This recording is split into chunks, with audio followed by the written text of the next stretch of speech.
আচ্ছা ওটা হালুয়া আছে হালুয়া এই বড়টা এটার কথা বলছেন হ্যাঁ হালুয়া ব্ল্যাক কমপ্লিট দারুণ বড়টাও হালুয়া আচ্ছা ও পিস তো আমরা করবো আপনি কিরকম খাবেন ও বলবো না হবে না কত হলো ও স্যার কাটিংটা দেখে নেন আছে আমি দেখছি অনেক সেটাই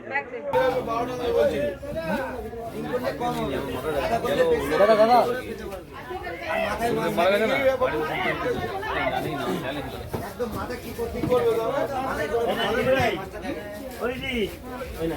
মাসে কথা হবে বুঝলেন তো খান রিং করুন না দিদি হ্যাঁ বলছি রিং করে এক পিস করেই খাক না এক পিস করে খাওয়া খাওয়া রিং করে দাও তাহলে রিংই করে দাও হয়ে গেল যে আগে বলো আচ্ছা